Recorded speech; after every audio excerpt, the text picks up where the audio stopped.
story is Herman's letter. Herman and Henry had been best friends for as long as anyone could remember.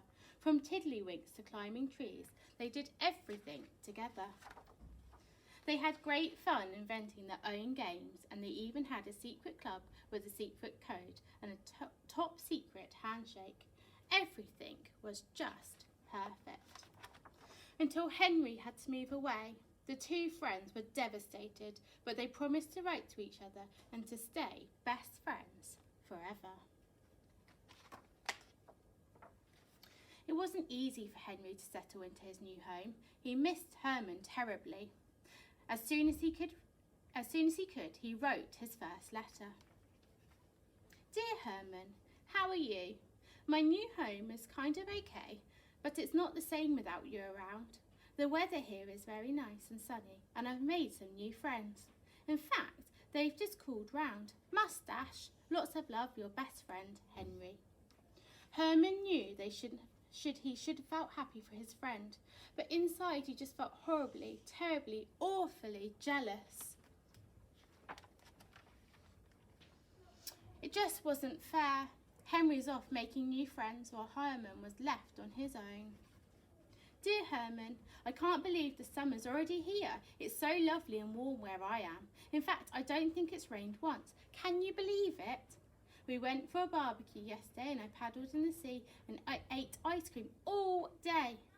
I can't wait to hear what you've been up to. Please write soon. Love, Henry. Dear Herman, guess what I did today? I had a ride in a hot air balloon. It was amazing. You could see for miles. I wish you could have been there.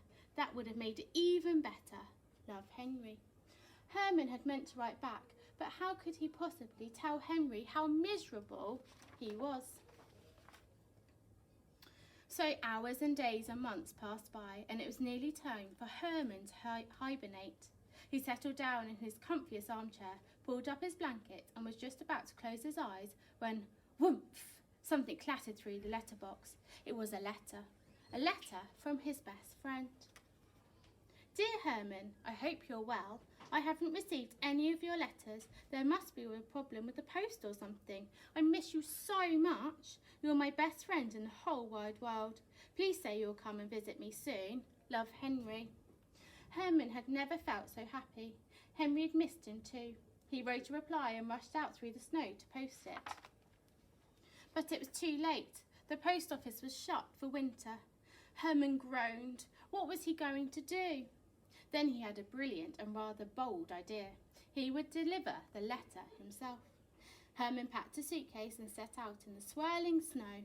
He walked and walked and walked until his cosy home was just a distant memory. He strolled past penguins, tiptoed through caves and leapt over creaky crevices.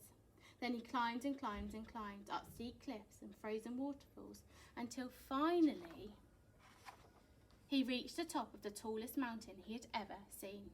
Poor Herman, his journey had just gone from bad to worse. Oh, bother. Luckily, Herman was a very resourceful bear.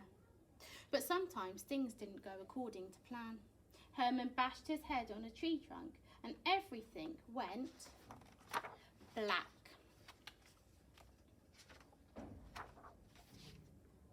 Herman's snoring attracted lots of attention, but nobody knew what to do.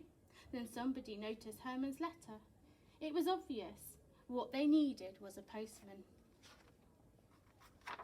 Later that afternoon, Henry was very surprised to receive a strange snoring box. He was even more surprised when he opened it. Dear Henry, I miss you too. I'd love to visit, but I'll be hibernating all winter. I'll come and see you as soon as I wake up in spring. Your best friend forever, Herman. Henry read Herman's letter and chuckled. He didn't mind Herman dropping in unannounced after all. They were best friends. But he had forgotten just how loud Herman's snoring was. Suddenly, spring seemed like a very, very, very long way away. But when it did come, it was brilliant. Good night.